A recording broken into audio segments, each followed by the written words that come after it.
Listo, ya estamos en vivo y a todo color. Adelante, Eduardo, por favor. Muchas gracias, Isaac. Pues buenas tardes nuevamente a todos y todas. Estamos por iniciar el tercer y último panel del tercer seminario permanente de Teoría y Metodología de Relaciones Internacionales de la MEI, hacia el quinto debate de la CRI, reflexiones en torno al poder y la globalidad desde México. Y bueno, este tercer panel de cierre tiene como intención reflexionar sobre colonialidad, género y cultura, pues en complemento a la discusión que se tuvo esta mañana, que fue pues una discusión importante e inicial para pensar cómo desde México podemos ir construyendo pues una postura frente al quinto debate de relaciones internacionales y cómo esto significa, por un lado, acercarnos a la discusión desde una perspectiva de complejidad que considere justamente las, la historicidad que hay en los fenómenos internacionales, también la visión crítica sobre los marcos conceptuales y teóricos que hemos utilizado para interpretar esa realidad, muchas veces basados en una perspectiva más eurocéntrica y con un enfoque estatocéntrico, que son pues los fundamentos clásicos de la disciplina.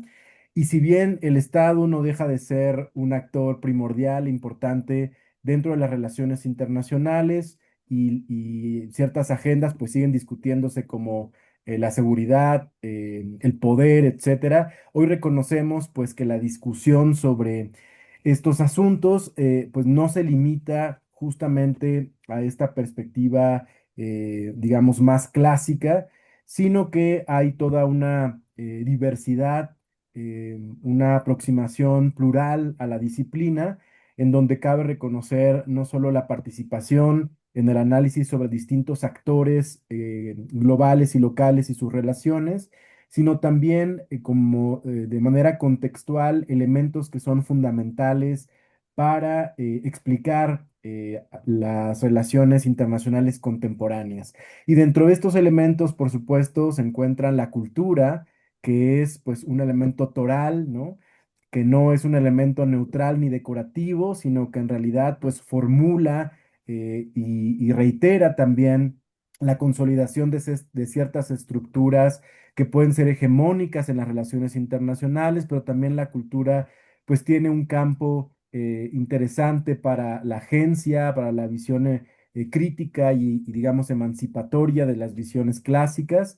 Y hay aportes en ese sentido pues muy significativos que desde México se han creado en torno a la inclusión de la cultura dentro de las discusiones de la disciplina. Por supuesto que la perspectiva también colonial está en el centro, ¿no? De esta discusión. Em, Hay toda un corpus que empieza a consolidarse con esta visión, pues, que plantea el reconocimiento de que hay prácticas que han trascendido, digamos, temporalidades históricas y que han perpetuado dinámicas asimétricas, también procesos de dominación que se observan en los cuerpos, en las políticas exteriores, en las decisiones, digamos, para optar por la violencia y la guerra como mecanismos en las relaciones internacionales, etcétera, ¿no? Pero bueno, frente a eso también hay un reconocimiento de agenciamientos que se vuelven importantes, particularmente aquí la perspectiva de género también ocupa un elemento primordial, siendo en principio una noción que nos invita a pensar desde la lógica emancipatoria, categorías binarias, ¿no? Que hemos asumido también como tradicionales para explicar el mundo y las implicaciones del régimen de género también para interpretar las acciones y decisiones de diversos actores internacionales. Entonces, bueno, un poco con esto en mente, el último panel que les presento y que tendré el placer de coordinar, pues está orientado, ¿no? Para esta discusión sobre los ejes que podrían ayudarnos a profundizar desde perspectivas no tan tradicionales sobre la agenda de investigación en relaciones internacionales desde México en este marco del quinto debate. Para ello, pues tenemos tres participantes especiales. que me da mucho gusto presentar para la discusión. En primer lugar, voy a ceder la palabra a el doctor César Villanueva Rivas. Él nos presentará una reflexión sobre la metodología cultural para las relaciones internacionales y la revolución tecnológica exponencial. Me permito leer algunos elementos de su semblanza antes de cederle la palabra. El doctor Villanueva es doctor en ciencia política con especialidad en diplomacia y cultura por la Universidad de Bajo Linnaeus en Suecia. Es coeditor con la doctora Rebeca Villanueva de la serie de libros Governance, Development and Social Inclusion in Latin America en la editorial Palgrave Macmillan. Es experto en diplomacia pública y cultural, imagen país y poder suave, coordinador de la sección México de la Iniciativa para la Diplomacia Cultural de Norteamérica, conocida como NACDI. Además, integrante del Sistema Nacional de Investigadoras e Investigadores de la CECITI. Una de sus últimas obras, Sombreros, Frida y Boom, Alteridades, Representaciones e Imágenes de México en el Mundo 2007-2012, recibió en 2024 el premio Modesto Seara Vázquez de la AMEI como la mejor novedad editorial de relaciones internacionales. Un gusto tenerte con nosotros, doctor Villanueva. César, adelante por 15 minutos aproximadamente. Muchas gracias, Eduardo. Gracias a todos quienes han hecho esto posible. Me parece que es un foro absolutamente importante que estamos inaugurando, que ustedes le han dado forma en algo de lo cual realmente no tenemos una tradición hasta hace relativamente poco. Entonces, celebro mucho esta iniciativa. Primero, un conjunto de reflexiones. Eh, Escuchando en la mañana algunas de las presentaciones en fragmentos, porque andaba yo en actividades distintas, entonces pude escuchar algunas cosas, viendo el guión de todo. Más que llegar, que si voy a hacerlo, a eh, elaborar un poco sobre lo que originalmente había enviado. También me voy a meter a una parte que yo creo puede resultar más interesante para la discusión aquí mismo y que tiene que ver con algo que creo es más interesante, no porque el otro no lo sea, es decir, no es porque la metodología cultural o la revolución tecnológica exponencial no lo sea, pero quisiera a ello solo dedicarle un espacio pequeño porque hay relativamente poco tiempo y girar un poco hacia algo que me parece más provocador y más interesante. Voy a compartir aquí unas preguntas con el Zoom. Voy a compartir mi pantalla si me permiten. Eduardo, no sé si tengo, ya, aquí lo veo. Voy a iniciar con esto y después al final cierro con lo que había yo sugerido para dialogar sobre esto. Y me parece que es más interesante ahorita incomodarnos a nosotras mismas que entrar en una discusión como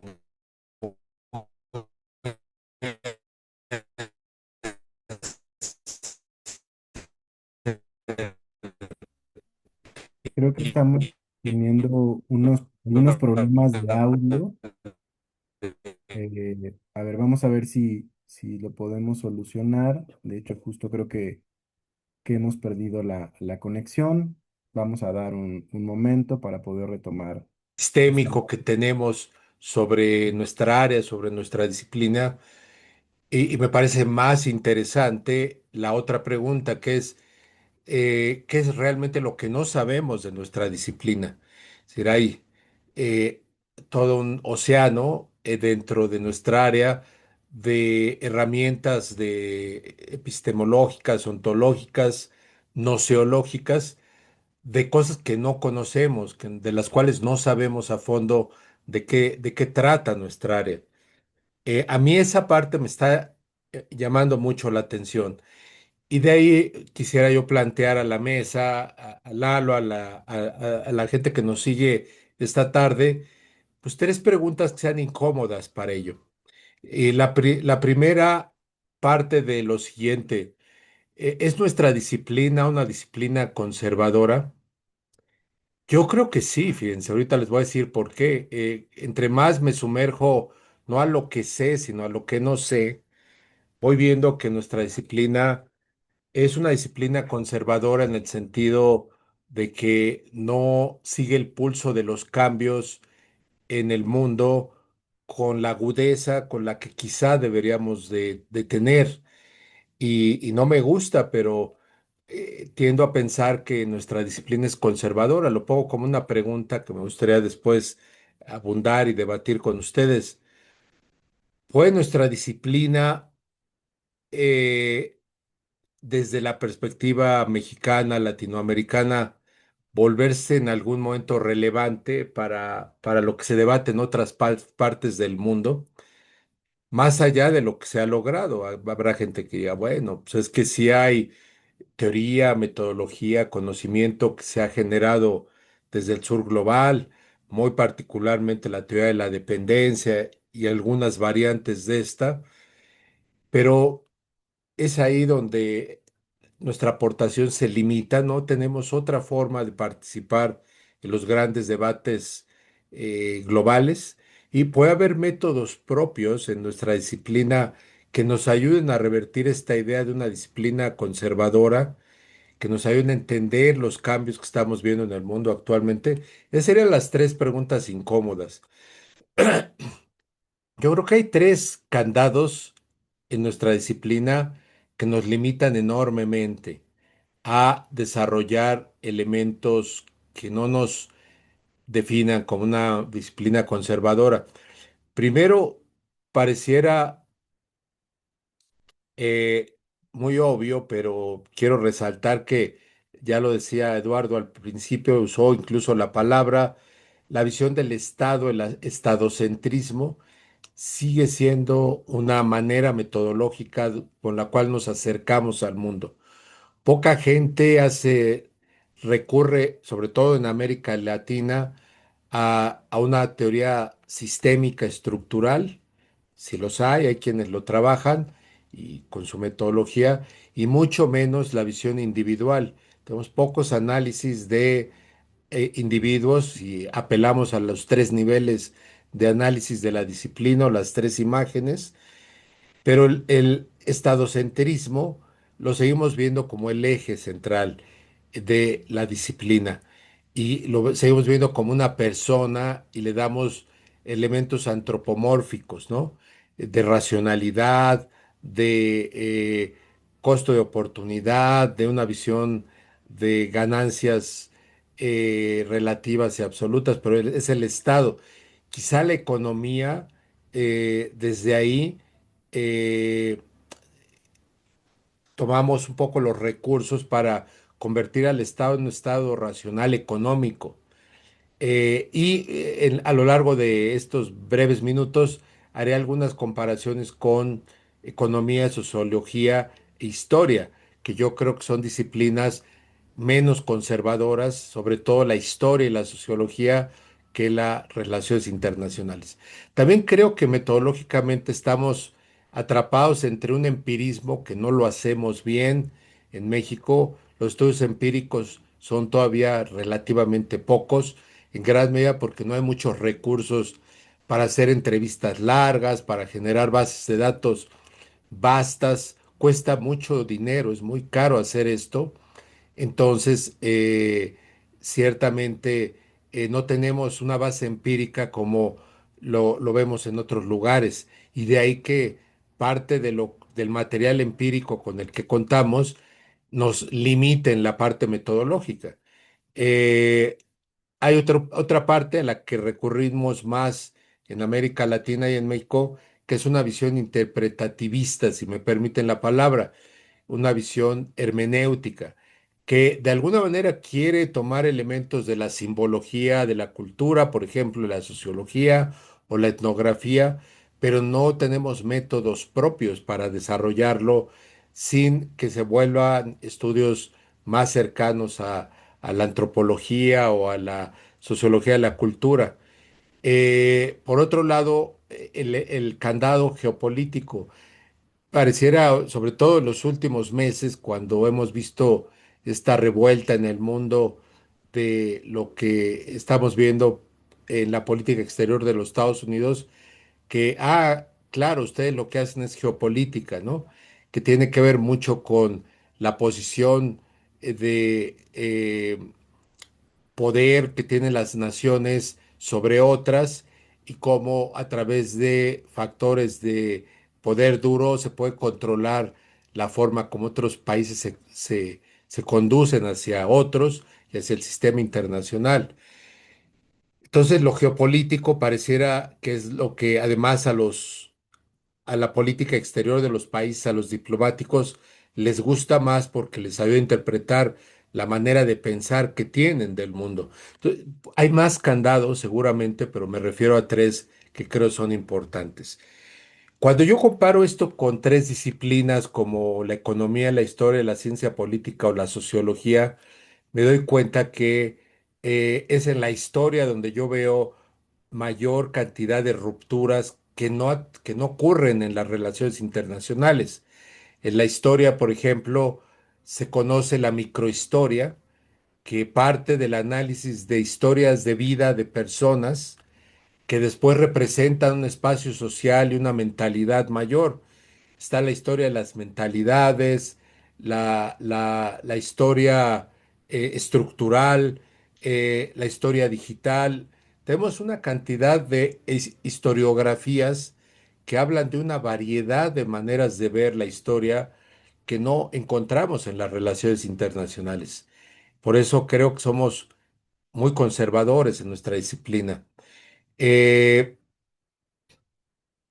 la economía ha desarrollado ciertamente distintas formas de pensar, eh, pero quizá la idea más revolucionaria que tiene es la idea de la gente, que es un agente racional que trata de maximizar sus ganancias, a un agente que ahora se ve cognitivamente limitado frente a la multiplicidad de opciones, sobre todo en la visión de la ciencia de datos, que hoy en día ha abierto a una teoría de juegos multidimensional.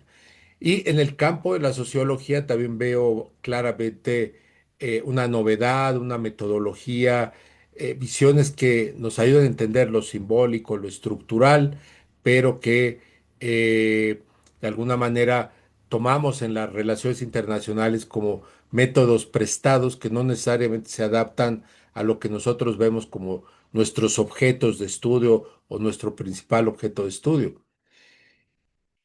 La segunda pregunta, ¿podemos volvernos relevantes globalmente? Primero, realmente no sé si esta es la mejor pregunta, es la mejor manera de preguntar esto, pero lo que sí que creo yo saber es que tampoco podemos avanzar mucho en la manera de producir conocimiento, métodos, teorías de RI, si no tenemos recursos. Eh, Hay una ventaja epistémica que yo creo no hay que descartar, que es la experiencia de vivir en los márgenes, la experiencia de vivir en la periferia, que sí nos da una visión particular, como dirían en la pedagogía, dentro de esta visión de la pedagogía del oprimido, habría algunas relaciones internacionales de los oprimidos, desde quienes funcionamos como actores terciarios, ni siquiera secundarios, y desde donde se ve el mundo de manera distinta. Yo creo que ahí hay elementos muy interesantes. Yo no sé si lo postcolonial, que también vamos a referir más tarde, una de nuestras compañeras, colegas hablará de esto, ajusta esta visión, pero creo que es una ventaja interesante. Yo sí creo que no puede haber mayor desarrollo de conocimientos en esta área si simplemente nos quedamos en la forma de evaluar y evaluarnos a nosotros, a nosotras, en las formas muy eficientistas de CONACYT o CECITI ahora, en las formas muy eficientistas de nuestras universidades, con criterios bien chatos que además no nos dan capacidad de tener recursos amplios para hacer investigación. Estamos saturados de clases, estamos saturados de actividades de gestión y cuesta trabajo sentarse a leer libros completos, a estructurar conocimientos nuevos, a crear métodos distintos y estamos presionados por la ley de publicar o perecer. Y yo creo que esto es totalmente nocivo para nuestra área. Como el tiempo me gana, voy a acelerar un poquito más. ¿Podemos tener métodos propios en RI? Yo creo que sí, pero estamos lejos todavía de ello. No tenemos la capacidad todavía de el desarrollo y la madurez de una materia como la economía, que tiene modelos econométricos, que aspira a una visión empírica, pero que también tiene un área interpretativa. Hay una pluralidad interesante y quizá me quedaría yo más en la historia. Reitero, yo admiro mucho la metodología de la historia o las historiografías porque nos da la posibilidad de adentrarnos desde los métodos positivistas a una pluralidad de métodos pospositivistas, ¿no? Y en la sociología, que a mí me encanta, creo que podemos encontrar también una serie de conceptos propios que no necesariamente son adaptables. Y yo me pregunto, ¿cuáles son esos métodos en nuestra disciplina que son propios de nuestra área? Me cuesta trabajo hacer un mapeo de esto y poderlos entender mejor. Quizá, como algunos colegas han dicho en varios debates previos, el sistema internacional sea parte de una discusión que no se tome en otras áreas, pero no veo propiamente métodos muy propios. Y una pregunta para cerrar, ¿qué pasaría si lo internacional ya no es el espacio propio entre las naciones, como lo vemos, lo internacional ya no es inter, sino una negociación permanente de quién tiene autoridad, más bien, para representar ante quién las cosas?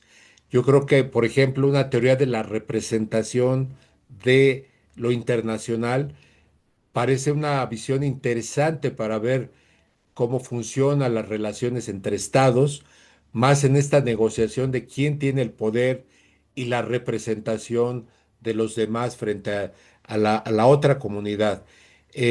Yo creo que esto sería, y diría solo una cosa que para cerrar y completar, sin duda los métodos culturales derivados sobre todo de la antropología y la sociología tienen herramientas novedosas, interesantes para el análisis. Yo los uso muy continuamente en una mezcla de métodos cuántico-cualitativos, pero creo que la gran revolución que estamos viendo con la tecnología, la ciencia de datos y la inteligencia artificial nos está haciendo cambiar la manera como entendemos, como leemos, como producimos conocimiento.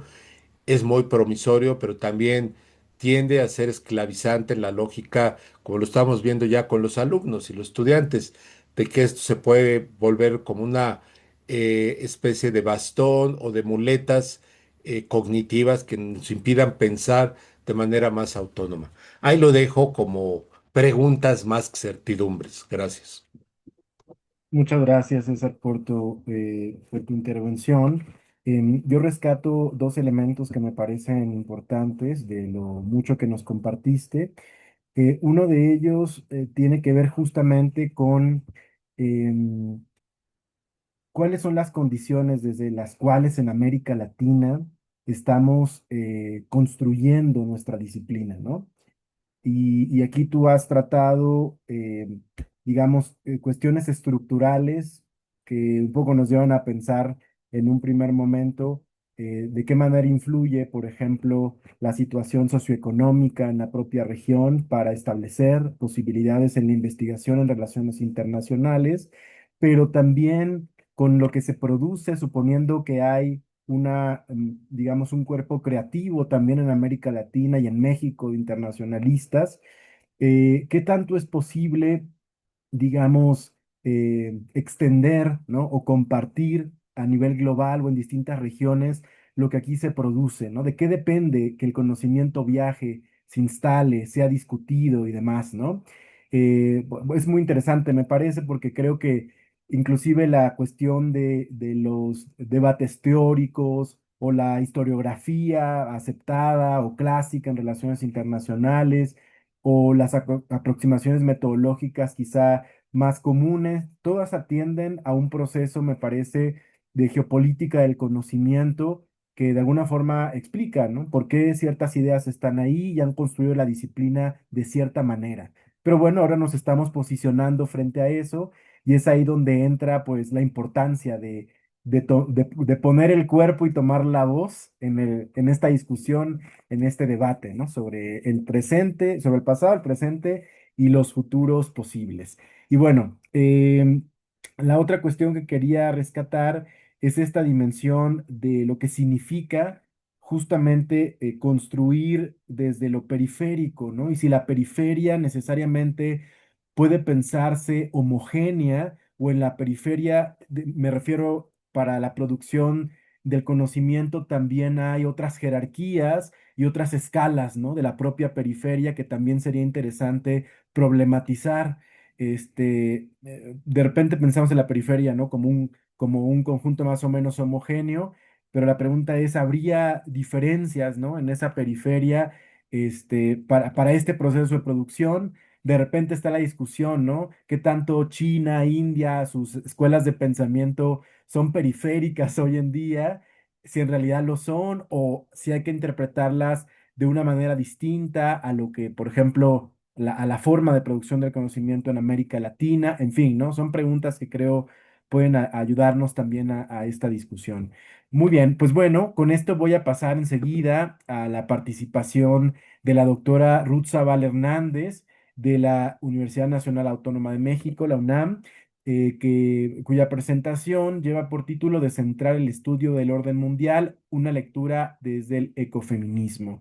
La doctora Ruth Zavala es doctora en Ciencias Políticas y Sociales por la Facultad de Ciencias Políticas y Sociales de la UNAM, profesora investigadora adscrita al Centro de Relaciones Internacionales de esta facultad y pertenece al Sistema Nacional de Investigadoras e Investigadores del ACCITI nivel 1. Es además coordinadora del Comité Académico de Medio Ambiente y Desarrollo Sostenible de la Asociación Mexicana de Estudios Internacionales, AMEI. Sus líneas de investigación son cambio climático, cooperación internacional, gobernanza global y la relación género y medio ambiente. Adelante, doctora Ruth Zavala. Muchas gracias por estar con nosotros. Buenas tardes a todas y todos. Pues quiero empezar agradeciendo la invitación al Comité Académico de Teoría y Metodología de la MEI, en especial a su coordinador, el doctor Eduardo Tadeo. Y bueno, pues es un honor compartir este espacio con mis colegas especialistas. Pues esta presentación se inserta en los debates teóricos y epistemológicos de las relaciones internacionales y se pretende proponer una lectura ecofeminista que cuestiona los pilares de nuestra disciplina. Entonces, bueno, pues a través del ecofeminismo se buscaría incorporar conceptos como la justicia ambiental, los límites planetarios y los cuidados como elementos constitutivos del sistema internacional, porque aunque hay avances, las perspectivas feministas se encuentran aún en la periferia de los estudios de las relaciones internacionales. Esta es una disciplina que, como sabemos, pues nace como una narrativa occidental y el relato dominante es este que nos dice que el sistema internacional está conformado por estados soberanos, se caracteriza por su condición anárquica, es pues cada vez más cuestionado. Creo yo que en una buena parte ya de la literatura en la disciplina se ha superado la idea de que el Estado es el único actor de esta sociedad internacional, la cual, en definitiva, es plural, ¿no? Se caracteriza por una multiplicidad.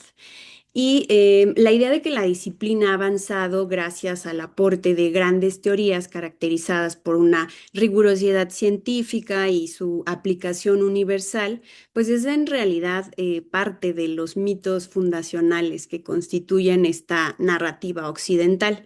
Es decir, esta narrativa se presenta como objetiva, pero responde a visiones masculinas que se pretenden universales, pero tienen una alta especificidad cultural. Lo que creo que es muy importante destacar es el hecho de que el conocimiento no es ni neutral ni universal. En palabras de Cox, la teoría siempre es para alguien y con un propósito. Y bueno, pues en nuestra disciplina, Occidente ha dominado los debates teóricos y la producción de conocimiento, ¿no? Occidente ha determinado qué es lo que debemos estudiar y cómo lo debemos estudiar.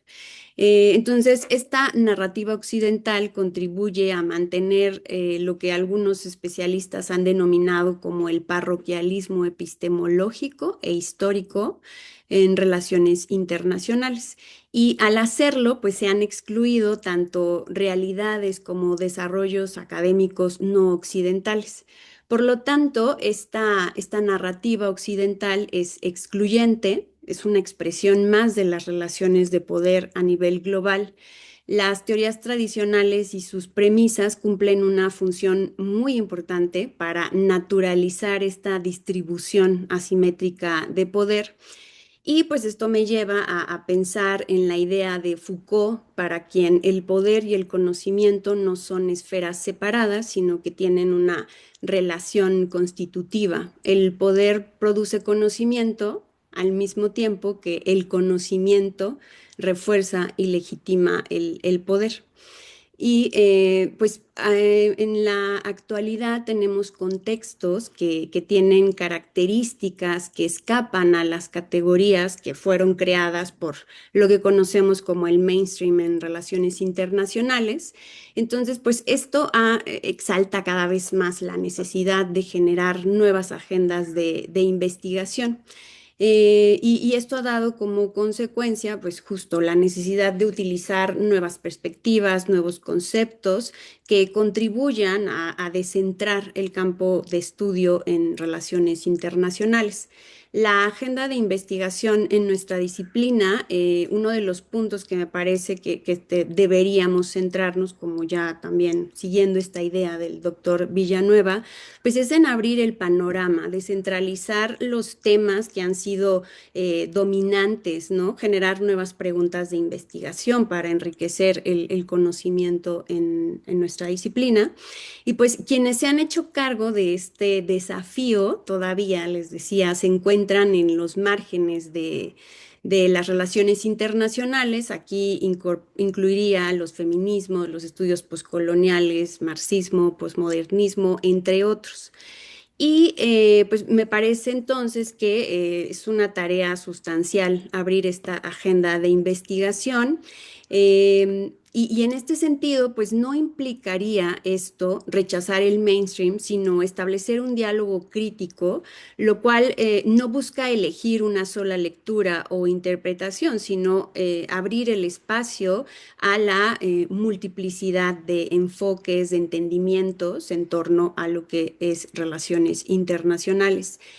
Este ejercicio que propone el Comité de Teoría y Metodología de la MEI me parece muy interesante porque justo da cuenta del hecho de que, aunque no hay grandes teorías dominantes ni debates teóricos resueltos, pensando en esta idea de hacia el quinto debate, esto precisamente abre la posibilidad de repensar las categorías analíticas en relaciones internacionales y cuestionarnos si estas teorías clásicas verdaderamente cumplen con las características de ser objetivas y universales, ¿no?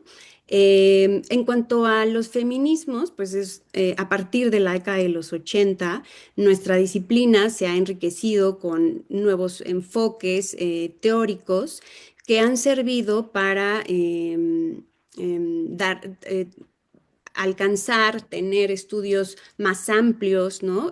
Centrados en una visión de la complejidad. Y estos nuevos desarrollos teóricos y conceptuales han contribuido a superar los sesgos que presenta el conocimiento que se ha generado desde relaciones internacionales.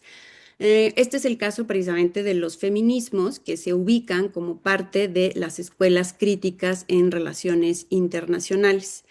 Eh, Principalmente creo que desde las teorías mainstream existen resistencias para introducir estas nuevas perspectivas o para ponerlas a nivel, ¿no? Sin embargo, pues es necesario contribuir al desarrollo de estas para no seguir perpetuando pues esta visión dominante que, entre otras cosas, es patriarcal, por lo tanto es sesgada, reduccionista e ir abriendo las nuevas agendas en nuestra disciplina.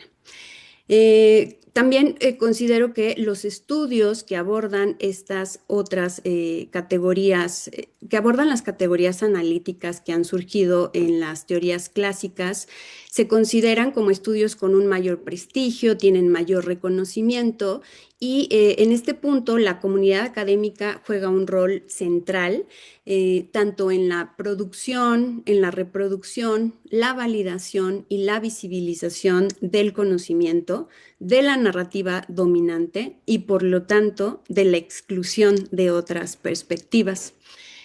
A partir de las perspectivas feministas, nuestra disciplina puede y debe reinterpretarse para reducir el sesgo de género que está presente en el conocimiento, en la narrativa dominante, ¿no?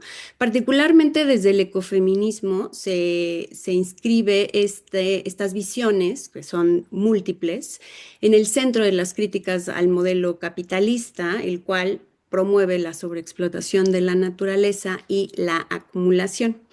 El capitalismo es un sistema que entre sus múltiples contradicciones se incluye la poca o la nula valoración por la vida, tanto de la especie humana como del resto de los seres vivos que habitan el planeta. Por ejemplo, de esto da cuenta el concepto de capitaloceno. El ecofeminismo va a surgir hacia finales de la década de los 70, es una corriente de pensamiento, es un movimiento social que surge, por cierto, en Occidente, pero que también hay propuestas ecofeministas en lo que podemos decir el sur global. Pensando desde la perspectiva ecofeminista, yo me planteé la pregunta de qué forma puede contribuir estas perspectivas en la disciplina de relaciones internacionales y tengo 6 puntos. En primer lugar, pueden contribuir a superar el antropocentrismo, que es esta visión que nos ha llevado a la especie humana, ¿no? A considerarnos como una especie escindida del resto de la naturaleza. Y esto ha dado pie también a la mercantilización de la naturaleza y su sobreexplotación. En segundo lugar, desde estas perspectivas también se puede reconocer la dimensión ambiental del bienestar social y de la justicia. En tercer lugar, pueden contribuir a proponer alternativas al modelo dominante, particularizando la economía de mercado, que prioriza la falsa promesa de un crecimiento ilimitado. Por otro lado, también contribuyen a reconocer y resignificar otras culturas no occidentales y sus formas diversas de relacionarse con la naturaleza, ¿no? Entonces es interesante saber que hay una visión dominante de desarrollo, pero que hay otras perspectivas también, ¿no? De lo que puede ser el desarrollo. Y esto podría contribuir a reconocer precisamente la multiplicidad actoral como una característica esencial del sistema mundial, que hay algunos autores que han hecho contribuciones teóricas interesantes al respecto. Entre estos podría mencionar a Justin Rosenberg. En quinto lugar, pueden también contribuir a visibilizar a las mujeres y los roles fundamentales que desempeñan, así como los que todavía no han desempeñado, ¿no? Tanto en la esfera pública como privada. Y en sexto y último lugar, pues pueden contribuir, por supuesto, a la construcción de sociedades más igualitarias y justas. Y pues a manera de conclusión, a partir de las contribuciones desde los feminismos y particularmente el ecofeminismo a la disciplina de relaciones internacionales, nos pueden ayudar a repensar a la gobernanza global ambiental desde conceptos como el cuidado, la justicia socioambiental, promover políticas ambientales y climáticas que sean sensibles a la categoría analítica de género y también transformar las instituciones internacionales, lo cual puede contribuir a visibilizar la ausencia que han tenido las mujeres tanto en el diseño como en los procesos de toma de decisiones en estas instituciones. Y bueno, pues con esta idea concluiría mi presentación. Muchas gracias, Ruth, doctora Ruth, por tu intervención. Igualmente me gustaría rescatar dos ideas que creo fundamentales, aunque hay por supuesto mucho más, ¿no?, que decir sobre tu presentación. Lo primero es que me parece que nos ayudas a sumar a la pregunta en la conversación em, que inicialmente fue, ¿y qué tal si cambió el objeto de estudio en la disciplina y no lo logramos, digamos, comprender con todo el marco teórico-metodológico existente? Pero creo que hablar desde el ecofeminismo nos plantea justamente una pregunta que tiene que ver más con ¿y qué pasa si planteamos de manera creativa la necesidad de la transformación del sistema, ¿no?, contemporáneo? O sea, no solamente la interpretación del mismo, sino también la urgencia de pensar en la implicación que tiene el sistema actual capitalista contemporáneo, y digamos la necesidad de pensar en alternativas, ¿verdad? Para sostener la vida colectiva, comunitaria, digamos los cuidados que si bien entiendo no son solamente referidos a la comunidad humana, sino a esta comunidad multiespecie, ¿no? También, que resulta importante para el sostenimiento de la vida. Y eso me hace pensar justo que entonces es un posicionamiento que nos invita a imaginar justamente la manera en la que es posible rearticular desde diversos espacios, colectividades y relaciones, otras formas, ¿no?, de entender y percibir el mundo. Y la segunda cuestión es que finalmente eh, hay dentro de los múltiples retos existentes en la disciplina, mitos fundacionales, ¿no?, que empiezan a ser como los mitos fundacionales de las naciones o estas grandes narrativas que dotan de identidad y sostienen, digamos, un sentir común, ¿no?, de una comunidad que puede ser nacional o puede ser epistémica, y desmontar esos mitos de repente resulta en una crisis, ¿no?, de identidad. Entonces, si el mito ya no se sostiene, ¿en qué nos sostenemos, ¿no, comunidad? ¿En dónde cimentamos? Si es que es necesario cimentar raíces para entendernos comunitariamente. Y es ahí donde quizá estas otras experiencias que han sido, yo diría, paralelas, ¿no?, a la experiencia hegemónica, dan cuenta ya de que es posible pensar en otras maneras de organizarnos socialmente en el mundo, ¿no? En la relación con la naturaleza y con otras comunidades en general. Bueno, voy a dejar aquí mis comentarios para pasar en ese sentido a la tercera presentación de este panel, que está a cargo de la maestra Iraíz Fuentes Arzate de la UNAM. El título de la presentación es Descolonizar la mirada, epistemologías feministas postcoloniales en relaciones internacionales. Bueno, la maestra Iraíz es profesora interina en las facultades de Ciencias Políticas y Sociales y de Filosofía y Letras de la UNAM. Doctoranda en estudios feministas con formación en geografía y maestra en relaciones internacionales. Ha realizado estancias académicas en la Universidad Ferdowsi de Mashhad, en la República Islámica de Irán, y en el Centro de Estudios de Asia y África del Colegio de México. Forma parte del grupo de estudios sobre Eurasia y del Seminario de Estudios Críticos en Geopolítica. Es coordinadora del Seminario de Investigación Género, Memoria e Identidad en Asia y África de la Facultad de Filosofía y Letras de la UNAM. Integra además la Comisión Tripartita Autónoma de la Facultad de Filosofía y Letras, así como la Comisión Interna para la Igualdad de Género de la Facultad de Ciencias Políticas y Sociales. Es autora de diversas publicaciones nacionales e internacionales sobre mujeres en Irán y Afganistán y colabora como analista en medios de comunicación nacionales, donde ofrece perspectivas feministas y geopolíticas sobre el Medio Oriente. Muchas gracias, maestra Iraíz, por estar con nosotros. Adelante. Muchas gracias, Lalo. Muchas gracias también a todo el Comité de Teoría y Metodología de la MEI. Yo estoy muy contenta de estar acá y también muy contenta de coincidir con grandes colegas y que es un gusto escucharles siempre. Bueno, les voy a compartir mi pantalla. Ahora les traigo una presentación sobre este tema. Comentarles precisamente o hablar un poco a propósito de la importancia de este tema. Ay, se cerró ahora mi presentación. La voy a volver a abrir. Em, Listo. Acá está.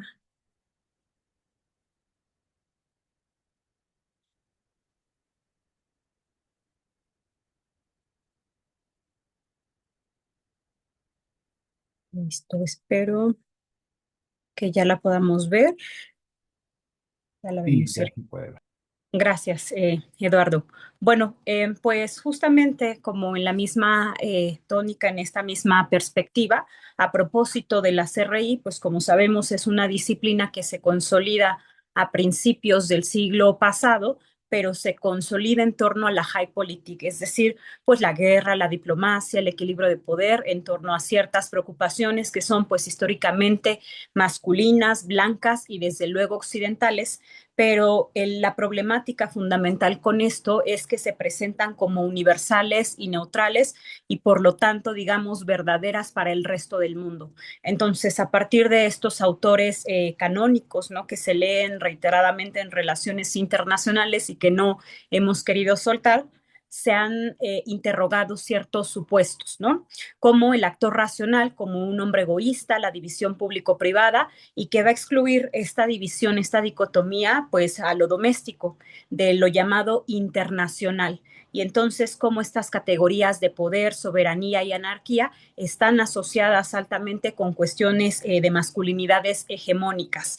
Claro, ¿no? Ya lo mencionaba muy bien la doctora Ruth Zavala, a propósito de las perspectivas feministas en relaciones internacionales. Una de ellas, Ann Tickner, pues ha estipulado pues de manera muy clara y contundente que la política internacional es un mundo de hombres, diplomáticos, soldados, funcionarios, entre muchas otras cuestiones, y que desde luego dejan o relegan el ámbito doméstico y el ámbito de las mujeres completamente excluida de estas discusiones.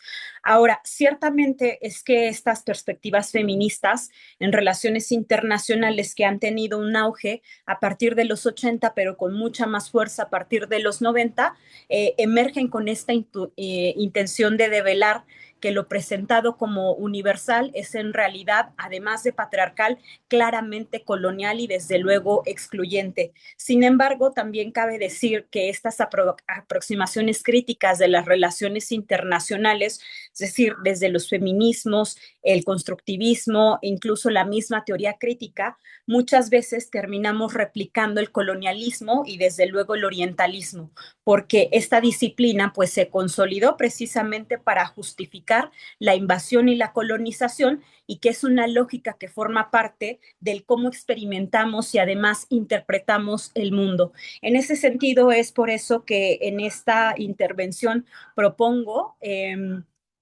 la imbricación, o más bien el diálogo con los estudios y los feminismos postcoloniales. Entre ellas son algunas de las referentes que voy a utilizar ahora, pero que desde luego no son las únicas. Tenemos a Leila Abulugot, Meida Yegenoglu de Turquía, Saba Mahmoud y claro, ¿no? Chandra Tlalpade Mohanty. Entre muchas otras también podemos mencionar a Spivak, desde luego, ¿no? A Sirin Sibai, a la misma Fátima Mernissi. Son bastantes las pensadoras que habitan la región, que traen la experiencia de la región y que sería fundamental, digamos, atraer estos debates y estas aportaciones a las relaciones internacionales. Iniciando un poco como esto que nos ha traído el trabajo de Chandra Tlalpade Mohanty, cuando habla de Bajo los ojos de Occidente. Lo que nos pone acá Mohanty sobre la mesa es que justamente la colonización discursiva del feminismo académico occidental lo que ha hecho es justamente perpetrar una idea de que las mujeres del sur global, o más bien significadas, como lo mencionaría Mohanty, como las mujeres del tercer mundo, son un sujeto aparentemente monolítico, ya constituido previamente por cuestiones de opresión compartida antes de ser analizado. Entonces, para Mohanty, tres mecanismos sostienen esta idea de la mujer del tercer mundo, entre comillas, como este sujeto monolítico. Primero, como una cuestión de mujeres como categoría previa al análisis, porque se asume un grupo homogéneo unido por la igualdad de su opresión y borrando con ello las estructuras de género, de raza, de clase, de religión y desde luego también su historia. Entonces, acá las mujeres no se constituyen en relaciones históricas específicas, sino que de entrada son mujeres víctimas de la opresión de sus propios contextos culturales y religiosos y son mujeres de entrada sin poder. Tenemos por otra parte este universalismo transcultural que habla justamente de estos conceptos como patriarcado, familia, matrimonio, división sexual del trabajo, se aplican de manera homogénea sin interrogar su contenido radicalmente distinto en cada uno de los contextos, tanto históricos como sociales. Y por último, pues la mujer occidental como un referente normativo. Entonces, claro, ¿no? Acá Mohanty nos pone sobre la mesa que cuando hablamos justamente de liberación, de lucha y de agencia, siempre es un referente cuando hablamos de mujeres, mujeres blancas, occidentales, judeocristianas, de clases medias o clases altas y que digamos que no coincide, vaya, con la forma en la que estamos interpretando el mundo y viviendo el mundo las mujeres del sur global, ¿no? Entonces se interpreta desde esta perspectiva que son mujeres ignorantes, tradicionales, víctimas del Islam o del subdesarrollo y que solo se produce en contraste con su opuesto implícito, que son las mujeres occidentales, educadas, modernas y libres. Entonces, a este respecto, recupero el trabajo de Meida Yegenoglu, quien nos habla justamente de esta mirada orientalista como productora del sujeto occidental. Entonces, como a grandes rasgos menciona que el orientalismo, que es esta praxis, ¿no? Como yo la menciono, una praxis política orientada a la dominación que produce material e inmaterialmente esta relación dicotómica del mundo entre Oriente y Occidente, pero al mismo tiempo entonces que se está produciendo la idea del otro, la idea del Oriente, en realidad el objetivo mismo del sujeto colonizador es producirse y significarse a sí mismo. Pues lo que nos dice Yegenoglu acá en su trabajo es que ese sujeto colonizador y el colonizado no son sujetos homogéneos como lo abordaría Said, sino más bien sujetos con diversidades al interior de esos grupos. Es decir, no es el mismo orientalismo como produce y permea la figura de las mujeres, ¿no? Las mujeres orientales, que cuando estamos hablando de hombres. Esto va a variar dependiendo del género, la raza, la clase, la sexualidad, entre muchas otras cuestiones. Y el objetivo entonces del orientalismo es también producir la idea de un sujeto occidental, pero también con sus propias estratificaciones. Quiere decir con todo esto, como para ir redondeando, que al mismo tiempo que el sujeto colonizador a partir del orientalismo produce al oriente, diferenciado, digamos, en este caso en términos de género, al mismo tiempo se está produciendo a sí mismo y a las mujeres que significan como occidentales, es decir, con esos mandatos de liberación, libres de opresión y todas estas características que también forman parte de ese orientalismo.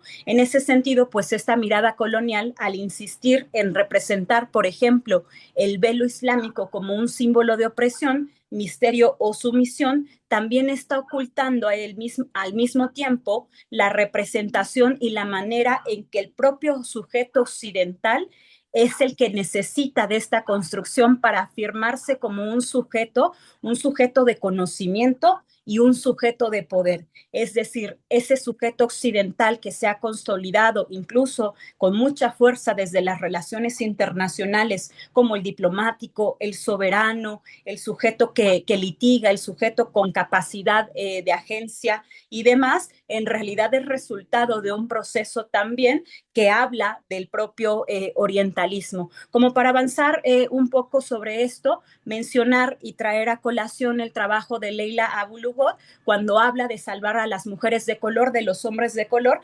retomando los postulados de Spivak. Entonces, esto es significativo porque tras el 11 de septiembre de 2001, diversos gobiernos occidentales y los medios también y también una gran parte de los feminismos académicos blancos, liberales, coloniales, convergieron en recurrir a lo cultural como un marco explicativo del terrorismo y de las constantes intervenciones militares que pretendían combatirlo. Entonces, las mujeres del sur global ocupan permanentemente este lugar del objeto de rescate. Por ejemplo, tenemos acá en pantalla este número de la revista Time que sale en 2010 con el cuerpo de Bibi Aisha, una mujer afgana que fue fotografiada en la portada de Time con esta pregunta: ¿qué ocurriría si abandonamos Afganistán? Y con esta pregunta y con esta portada, este acto, digamos, de la colonización y del orientalismo nos evidencia la geopolítica dominante que instrumentaliza los cuerpos de las mujeres del tercer mundo para justificar toda esa ocupación militar que genera su propia violencia masiva contra las propias mujeres afganas. Y eso, cabe decir, forma parte de toda la tradición de las relaciones internacionales. Es decir, las relaciones internacionales, sobre todo las concepciones dominantes, clásicas y más conservadoras, ocultan totalmente las formas de la violencia en la que impactan y producen los cuerpos de las mujeres, sobre todo cuando se trata de mujeres del llamado tercer mundo. Y en este sentido tenemos la resolución 1325 y la Agenda Mujeres, Paz y Seguridad, que fabrican también el consentimiento para intervenciones internacionales y representan al mismo tiempo a las mujeres como víctimas que deberían ser protegidas antes que como agentes políticas cuya participación transformaría las condiciones que producen la violencia. Y aquí entonces las activistas musulmanas llevan más de un siglo abordando cuestiones de género en sus propias comunidades sin necesitar que nadie las salve. Mencionar entonces que las mujeres del sur global somos partícipes y hacemos RI y diplomacia. Y es que justamente estas historias exigen una forma o una aproximación mucho más compleja. Entonces, mucho antes de que los ministerios y los cuerpos diplomáticos profesionalizados, la diplomacia se hacía y se hace a partir y a través de los cuerpos y las vidas de las mujeres. Por ejemplo, a través de los matrimonios dinásticos que fueron durante siglos el mecanismo central para construir equilibrios de poder y que eran la política exterior de su tiempo. Voy a avanzar con más prisa, con ánimo de traerles estos ejemplos que preparé para esto. Les pongo acá un mapa de la mayor extensión del Imperio Otomano con el objetivo de situarnos también espacialmente de cuáles son los contextos que voy a narrar ahora. Bueno, entonces les traigo acá el caso de la época que se le conoció como el reinado de las sultanas, ¿no? Y es que el harén es uno de los espacios, es un espacio privado, un espacio además que ha sido orientalizado y que es uno de los espacios que más se ha sometido a un montón de instrumentalizaciones y de cargas sexuales y políticas por parte de Occidente. Y entonces el harén se ha representado como esa fantasía orientalista, ¿no? Sin embargo, autoras como Leslie Pierce, con este libro que les recomiendo mucho de Imperial Harem, sustenta con archivos otomanos cuál fue el locus del poder soberano del imperio. Es decir, mientras por una parte Occidente representa el harén como un espacio donde las mujeres están dispuestas sexualmente para el sultán, y ese es su único objetivo, en realidad, o sea, si revisamos los archivos históricos y nos metemos a la historia, vamos a ver todo lo contrario, y es el caso precisamente de el sultanato de las mujeres. Entonces, este periodo de la historia, que se conoce como el Sultanato de las Mujeres, va del 1534 a 1683 y es básicamente donde diferentes sultanas ejercían un poder tan importante e incluso más sobresaliente que los propios sultanes del Imperio Otomano, empezando con Hurrem Sultana, que es la primera esposa legal de un sultán en 2 siglos y que además ella estaba o entra al harén en condición de esclavitud, pero que más adelante, a lo largo pues de este matrimonio con Suleimán el Magnífico, es que logra negociar una serie de eventos y de acontecimientos dentro del Imperio Otomano. Cabe mencionar que Hurrem Sultana tiene tanta prominencia en términos de lo político y de lo militar que habla directamente con el cuerpo de los genízaros, el cuerpo más importante en términos militares del Imperio Otomano, y es ella quien está negociando en gran medida esa expansión y esas negociaciones con respecto de los territorios que se van uniendo al Imperio Otomano. Más adelante, dentro de la misma línea, está Nurbanus Sultana, interlocutora diplomática reconocida por Venecia, y construye junto con Safiye Sultana el primer vínculo epistolar entre el Imperio Otomano e Isabel I de Inglaterra, y la más prominente de este periodo va a ser Kösem Sultana, que la tenemos en pantalla, quien fue regente del Imperio Otomano durante 3 veces y va a gobernar durante 6 reinados, y ella directamente también negocia con los genízaros, nombra y destituye grandes visires, y al final fue asesinada porque su poder era demasiado real para ignorarlo. Mencionar entonces, como para ir un poco cerrando esta cuestión, que no es que fuera un secreto que eran las mujeres en realidad las que gobernaban el Imperio Otomano. Se sabía en todo el reino e incluso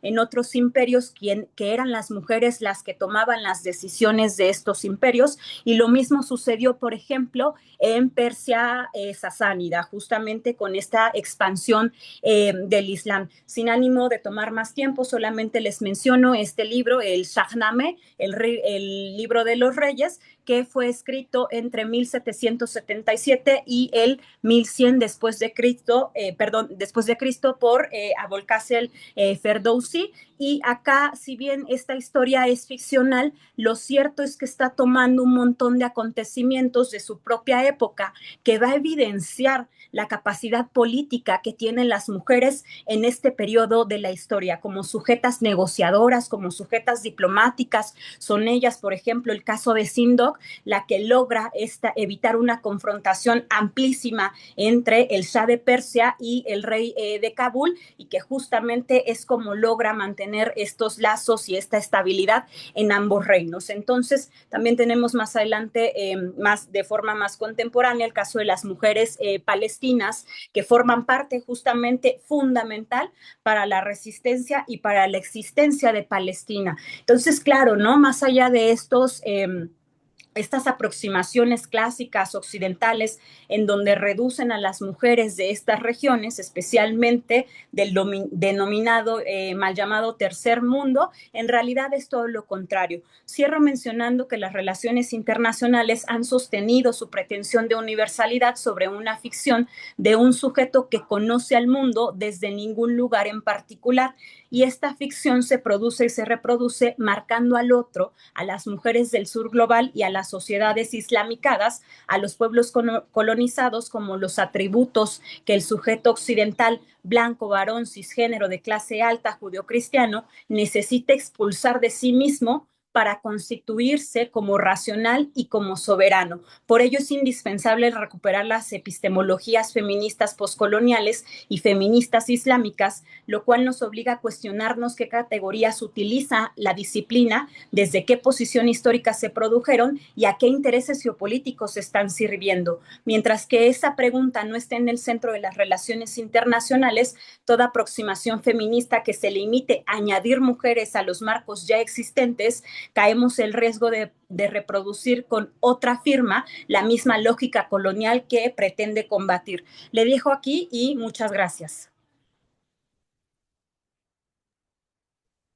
Al contrario, muchas gracias, maestra Iraíz, por esta muy pertinente reflexión que nos regalas. Y bueno, yo la verdad que mientras te escuchaba, pensaba que inclusive, ¿no? Escuchar los propios nombres de estas mujeres teóricas, pero también protagonistas de la política, marcaban un ritmo diferente, ¿no? De la conversación.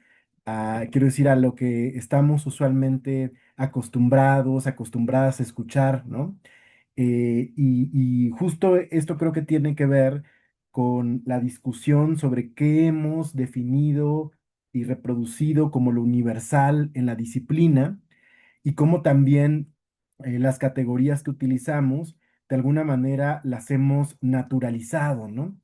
Como si siempre hubieran estado ahí y siempre hubieran tenido una lógica que no puede cuestionarse y que no puede repensarse. Inclusive la propia categoría de Occidente se me hace muy interesante, ¿no? Como objeto de reflexión, porque como tú bien lo mencionaste, esta noción del occidental pareciera ser una categoría impenetrable, incuestionable, congruente, ¿no? Además, históricamente articulada, ¿no? En sus propios términos, cuando en realidad hay una serie de elementos también dentro de lo que se considera occidental que puede cuestionarse desde esta perspectiva más relacional, ¿no? De una constitución constante con base en la relación con otros sujetos o sujetas como aquellas colonizadas. Y un segundo elemento que me ha parecido también muy importante dentro de la reflexión es esto que mencionabas hacia el final, ¿no? La persistencia en este proceso de nombrar el mundo y los elementos del mundo conocido, que en realidad es el mundo construido, desde ningún lugar, ¿no? Pero ¿quién puede construir una noción sobre el mundo y sobre las comunidades desde el ningún lugar?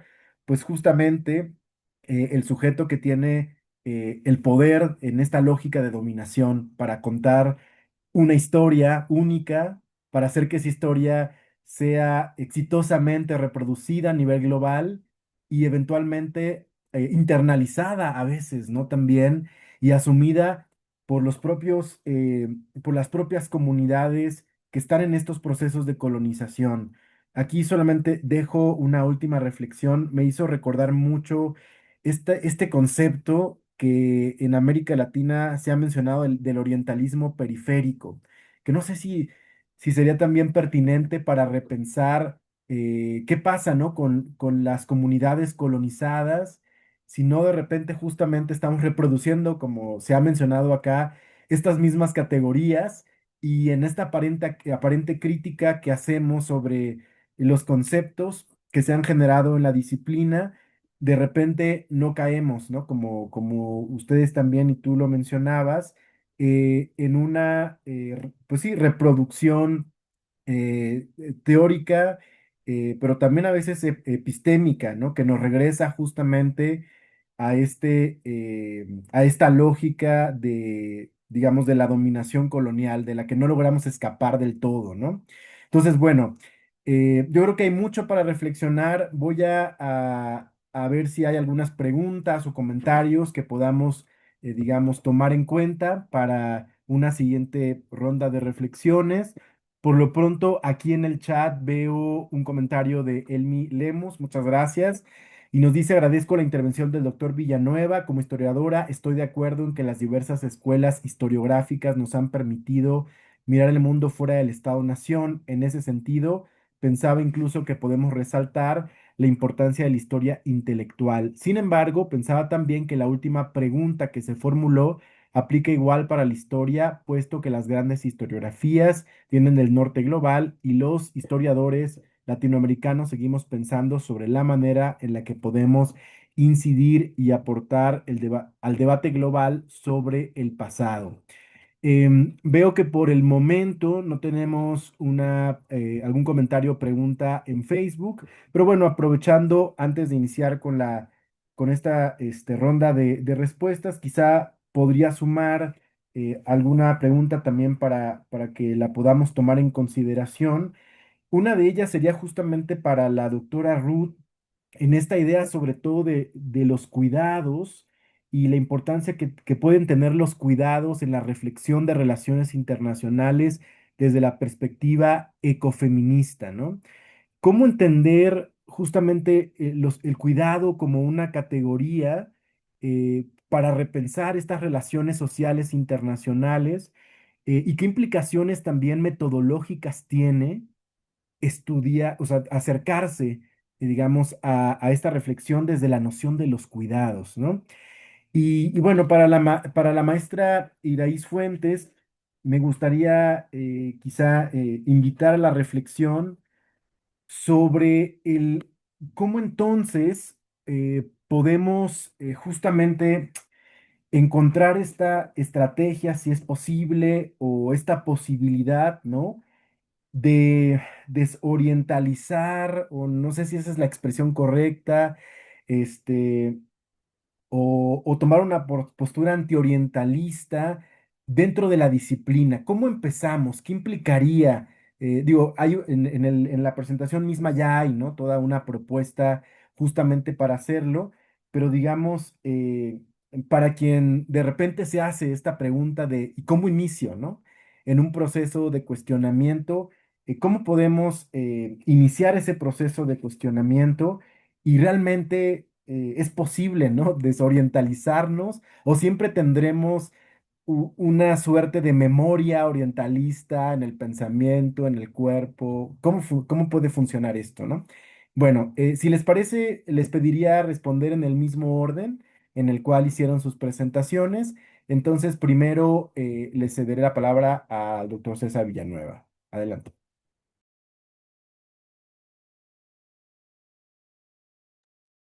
Gracias, Eduardo. Después de escuchar a mis compañeras, colegas, amigas, quería yo también y haber escuchado parte de los debates previos en la mañana, mediodía. Yo no sé si realmente podemos seguir hablando de un quinto debate, o sea, sigue diciendo que este es un quinto debate, por favor, o sea, no hay un debate. Yo creo que hay grupos que tenemos puntos de vista y que no dialogamos entre nosotros porque las epistemologías de las cuales partimos son muy distintas y en algunos sentidos casi excluyentes unas de otras. No, no hablamos el mismo lenguaje, no tenemos los mismos puntos de partida. Entonces, pues más bien se organizan debates de grupos sobre ciertos temas, pero no hay un quinto debate en RI. Yo creo que podríamos decir con firmeza que hay un primer no debate en RI. Se acabaron los debates interdisciplinarios, interteóricos en la disciplina, porque ya no hay respuestas claras. Todo va a depender de la posición que cada quien quiera sostener de acuerdo a sus intereses, su historia epistemológica, y desde ahí va a crear sus propios elementos de objetividad, de verdad, de lo que es importante, vigente y válido. Pero no hay un quinto debate, eso es lo que yo quisiera decir. La segunda cuestión es, también después de escuchar un poco la discusión, escucharme a mí mismo, yo creo que acá lo que está pasando en la carrera si estamos en contra de Occidente como punto de partida desde el sur global, si era aquella persona que sea occidental, que plantee métodos occidentales, teorías occidentales, prima facie ya lo descalificamos porque pues tiene privilegios, tiene visiones que pues no acomodan con la visión de, eh, de los que estamos en el sur global y no entiende la disciplina desde otras ópticas. Yo creo que la pregunta sería, ¿dónde está ubicado México? ¿Somos occidentales o somos occidentales? O sea, ¿dónde nos ubicamos en nuestras teorías? Venimos de una visión de la pedagogía del oprimido, como decía yo antes, y entonces no podemos aceptar a los otros porque representa justamente lo que nosotros en nuestros métodos y teorías estamos criticando. Y quizá más grave aún la disciplina en este quinto no debate o primer no debate, como quieran llamarlo, se torna también imposible de definir qué es lo verdadero, qué es lo relevante en una discusión. Es decir, cuando descalificamos prima facie todo lo que se ha producido en Occidente por todas las razones que se han expuesto aquí, pues llegamos a una indefinición donde es muy complicado decir fundamentalmente si acaso algo vale la pena ser discutido. Es decir, por decir algo, la lucha por el poder ya no existe, nada más porque es un fenómeno occidental.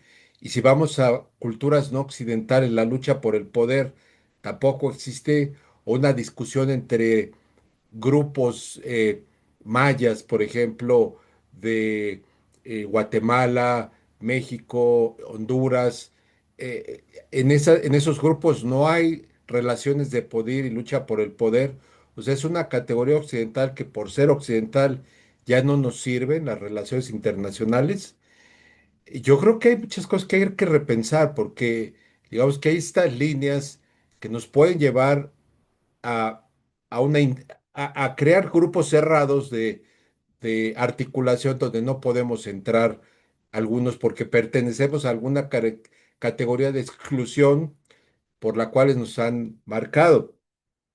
Yo diría, por ejemplo, he escuchado debates, aquí no fue el debate particularmente para definirlo de alguna manera que tú conoces bien, Eduardo, donde la categoría LGTBQ y más, de repente es imposible introducir un debate que no tenga la epistemología de eso y que venga desde una posición que no esté argumentándose desde esa perspectiva.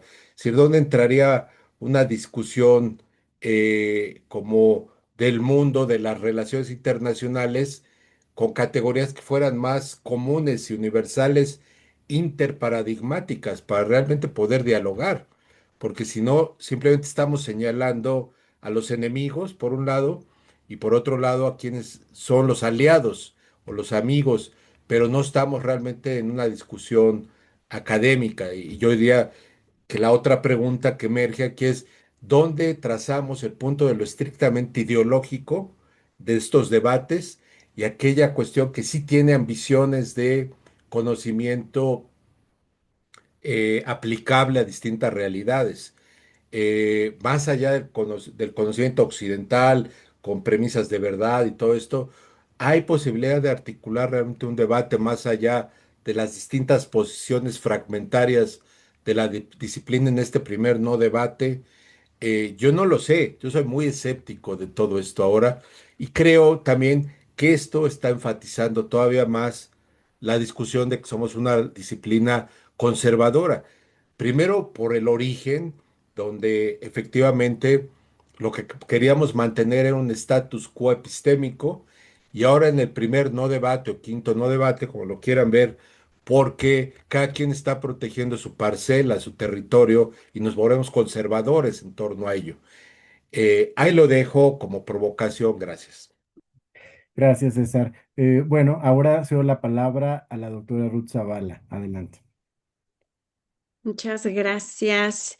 Mm, al doctor Villanueva, César, yo creo que estas segundas preguntas que planteas son mucho más provocadoras que las primeras que habías mencionado durante tu presentación. Me parecen muy interesantes y a mí en lo personal me dejas reflexionando al respecto, porque yo también identifico que pues en la academia, ¿no? También ahí estamos tendiendo hacia una polarización. De alguna forma en la presentación yo mencionaba, no se trata de rechazar a este pensamiento, las teorías tradicionales, sino establecer puentes entre esta narrativa dominante y perspectivas críticas, no tender hacia la polarización. También retomando la pregunta de cierre, y es una disciplina conservadora, yo diría que sí y muy conservadora, ¿no? Estos mitos fundacionales pues, son como los dogmas de fe, ¿no? Son incuestionables y un poco en ese sentido también me hacías reflexionar al respecto. Sobre la cuestión que mencionaba el doctor Eduardo Tadeo en cuanto a los cuidados, yo allí podría decir que hay una tendencia actualmente, particularmente en la cuestión de la crisis ecológica, que es socioecológica, ¿no? A reconocer a esta crisis como una crisis de derechos humanos. Y en ese sentido, así como hay una regulación de derechos humanos, pues que también haya un reconocimiento de derechos de la naturaleza, ¿no? Yo creo que en ese sentido nuestro sistema jurídico en México aún le hace falta mucho por evolucionar, pero hay algunos casos en los que ya se ha avanzado al respecto, ¿no? Y creo que pues eso es lo que quería mencionar. Gracias. Muchas gracias, Ruth, por las respuestas. Y bueno, finalmente cedo la palabra a la maestra Iraíz. Sí, gracias, Eduardo. Muy interesante esto que plantean también el doctor César Villanueva. Bueno, primero mencionar algunos aspectos. Cuando hablamos de esta cuestión de Oriente-Occidente, no es una posición geográfica cartesiana.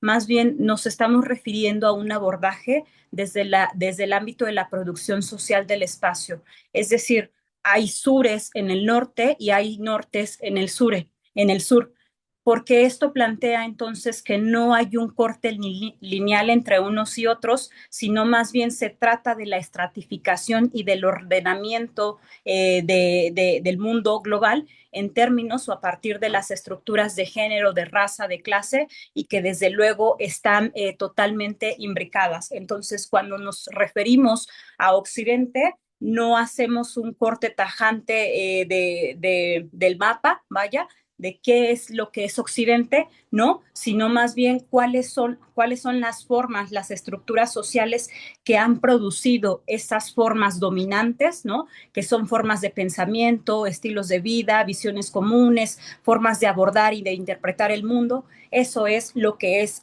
Occidente.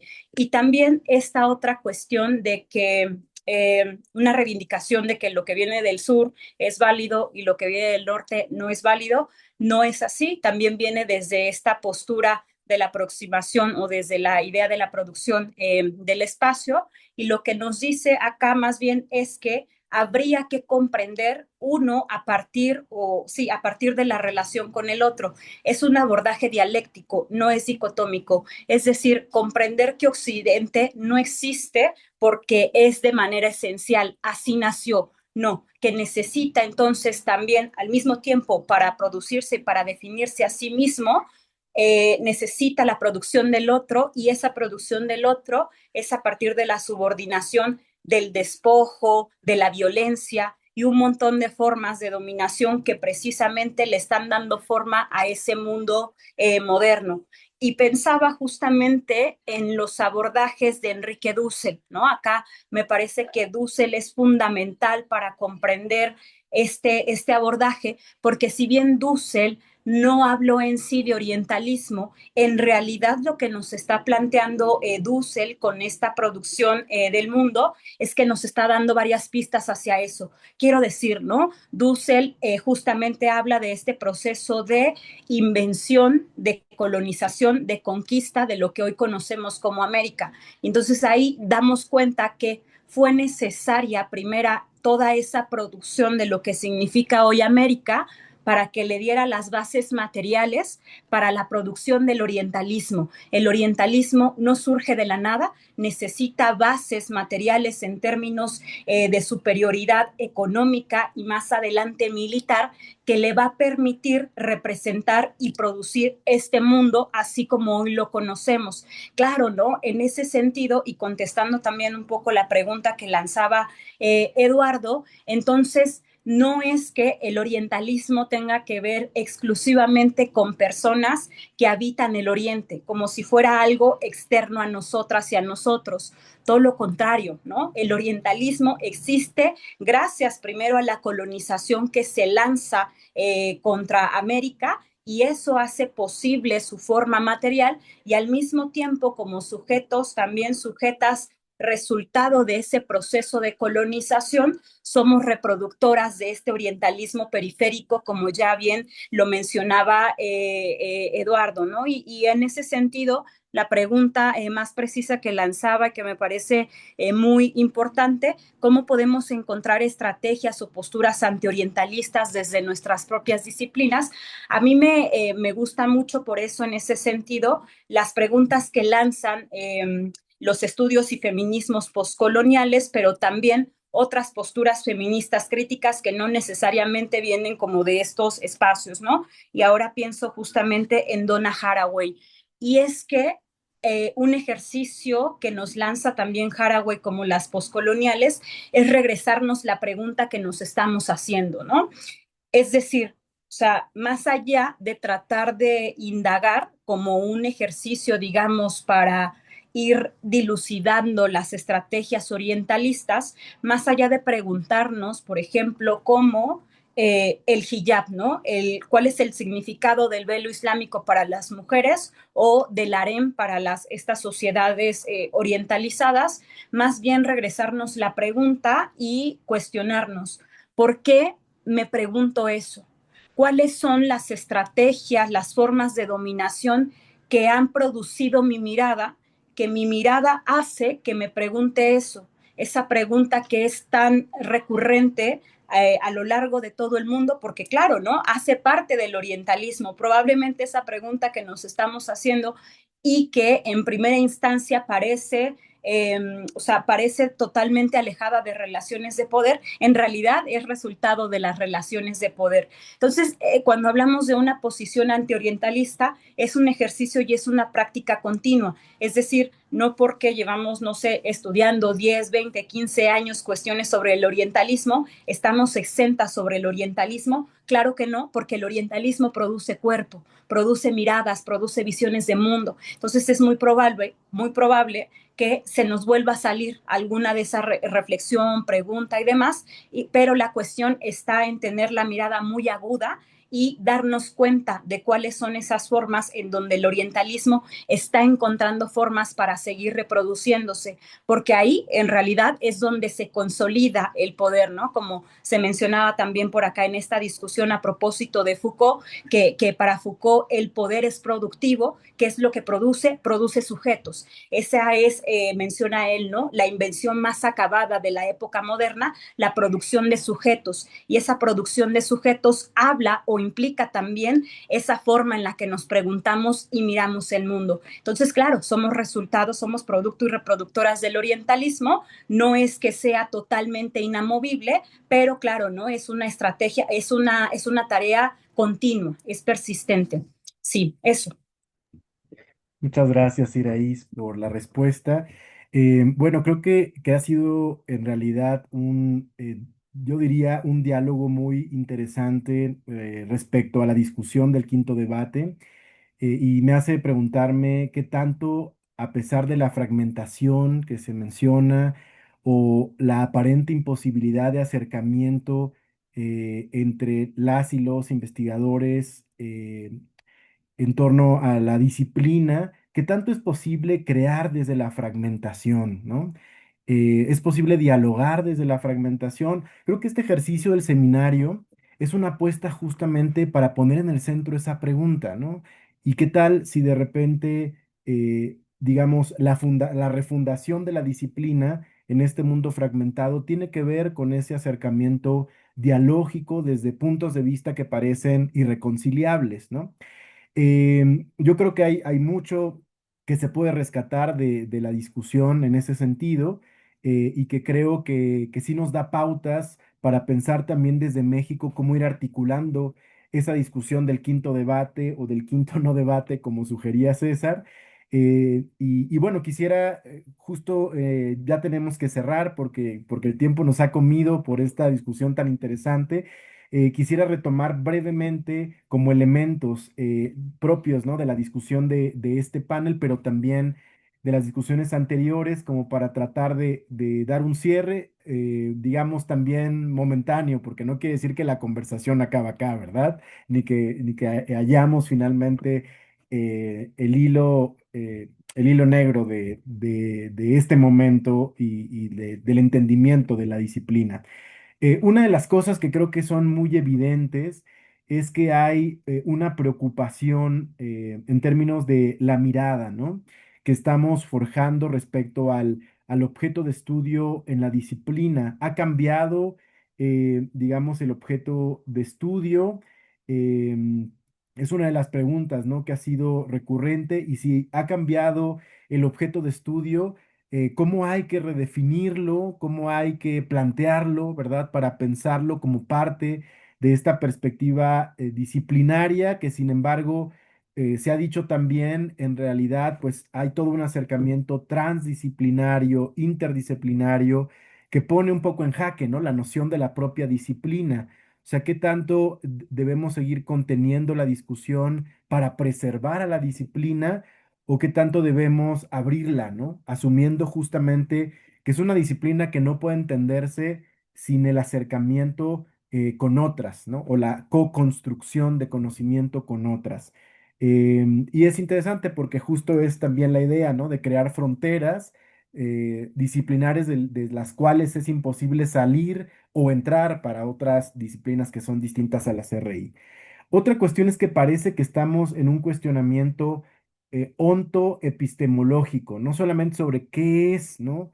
¿Qué son las relaciones internacionales, sino también cómo nos acercamos o nos posicionamos respecto digamos, el proceso de entendimiento y construcción del conocimiento en la disciplina?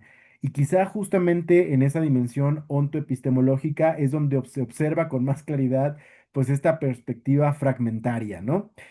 Pero bueno, ¿qué nos dice justamente esta dimensión ontoepistemológica? ¿Será que aquí se encuentra el debate o en otro lugar? Y bueno, finalmente, creo que las discusiones que hemos tenido me hacen pensar, porque esta es una expresión que una y otra vez resurgió en los diferentes paneles, esta idea de descentrar las relaciones internacionales, ¿no? Y eso me hace también quizá poner en la discusión la noción de que de pronto el camino o uno de los caminos posibles pueda ser pensar en la rizomática de la disciplina, ¿no? O una disciplina rizomática. Quizá con esta idea, ¿no? De que hay múltiples raíces que empiezan a surgir dentro de este campo de estudios, pero finalmente que están de alguna forma conectadas, solo que ese punto de conexión parece en este momento como que está impreciso, como que no logramos aprenderlo, ¿verdad? Y quizá a lo mejor quiere decir que hay varias fuentes, varios nodos, ¿no? Varias raíces de las cuales es necesario, pues, alimentar la discusión para problematizar el momento en el cual nos encontramos. Bueno, finalmente, yo con esto quisiera ir cerrando este panel, pero también la jornada de este seminario permanente de teoría y metodología para las relaciones internacionales, pues con la invitación a que sigamos creando estos espacios dialógicos, de discusión, de reflexión. Yo creo que son muy importantes para la perspectiva teórica, metodológica, pero también para pensar en las pedagogías, ¿verdad? Porque finalmente el elemento pedagógico es muy importante en esa reproducción del conocimiento en los espacios universitarios, en la asociación misma, y asumir también una discusión desde esta perspectiva pedagógica se me hace un elemento pertinente. Pues agradezco mucho al doctor César Villanuevas, a la doctora Ruth Zavala, a la maestra Iraíz Fuentes por estas muy importantes contribuciones a la reflexión.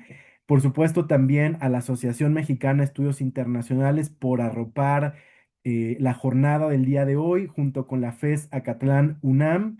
Y pues bueno, la invitación también a quienes nos han seguido en estas jornadas, pero quienes en general siguen las actividades de la MEI y del Comité de Teoría y Metodología, la invitación a que se sumen al comité, digamos, a que sigan contribuyendo justamente a este proceso reflexivo que sin duda no acaba aquí, sino pues apenas este es como un momento más, ¿verdad? Dentro de, espero yo, los espacios distintos que tengamos para profundizar y articular esta discusión. Pues eso, muchas gracias a todos y todas y nos vemos pues muy pronto en una próxima emisión de los eventos de la MEI, ya sea de forma presencial o a través de la virtualidad. Gracias. Buenas tardes. Muchas gracias. Hasta luego, buenas tardes. Gracias a ustedes. Gracias, Ruth. Gracias, Iraíz. Un placer. Igualmente un placer. Muchas gracias, Eduardo, a todo el equipo.